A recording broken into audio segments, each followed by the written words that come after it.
Hello, my name is Onyinyechi and Obineche, and I'm majoring in mechanical engineering at the City College of New York.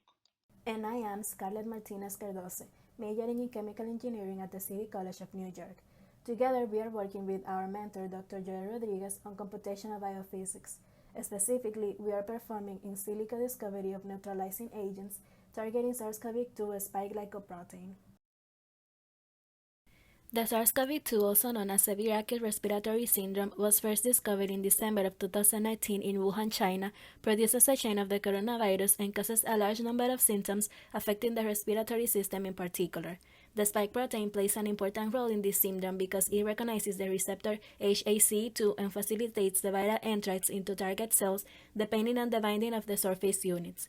This coronavirus has 4 variants. The original one was reported in Wuhan, China. Then in the United Kingdom, South Africa, and Brazil were discovered the other 3 variants. In this figure, we show the 3-dimensional model of the SARS-CoV-2 membrane and the spike conformations that are attaching to the membrane in the outside. In this figure, HACE2 starts interacting with the spike protein, inducing conformational changes. The spike protein ended up penetrating the healthy cell via its membrane. And because the spike protein is so important for the virus replication, our objective is to find a small molecule hit compounds with high affinity and selectivity for SARS-CoV-2 spike protein receptor binding domain or RBD. We hypothesize that if we do find these small molecules with high affinity and selectivity, this could prevent the interaction between the HACE2 and the spike protein RBD and therefore affect the SARS-CoV-2 replication. This research was done in 2 different steps. The first step involved the structural analysis of the SARS-CoV-2 spike glycoprotein in complex with HACE2, PDB-ID 7DF4.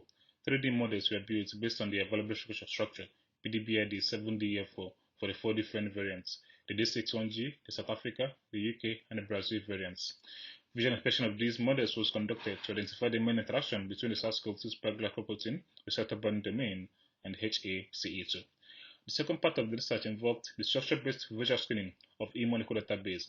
About 4.3 million small molecules were bombarded into the spike protein receptor binding domain to determine the molecules with the highest affinity to disrupt the interaction between the SARS-CoV-2 spike glycoprotein and HACE2. Visual inspection of these molecules will be performed by first ranking them using the Chambers-4 scoring function. Thus, approximately 50 molecules with the highest affinity to disrupt the interaction will be selected for further experimental testing.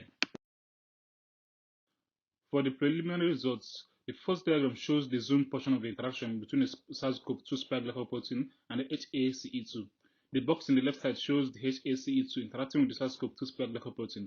The residues highlighted below are the main ones involved in the interaction between the spike protein and HACE2. The second diagram shows the grid box built in blue at the spike protein receptor binding domain and HACE2 protein-protein interaction to conduct the structure-based molecular docking. In conclusion, we were able to identify the main residues of the spike protein involved in the interaction with the HACE2, and the computational methodology seems reliable to predict the SARS-CoV-2 spike glycoprotein and small molecule inhibitors. For future plans, we will keep conducting and analyzing the structure-based virtual screening to determine the top-ranked molecules to be tested experimentally. Here are 2 examples of such analysis for the United Kingdom and for the South Africa variant models. Thank you all for listening.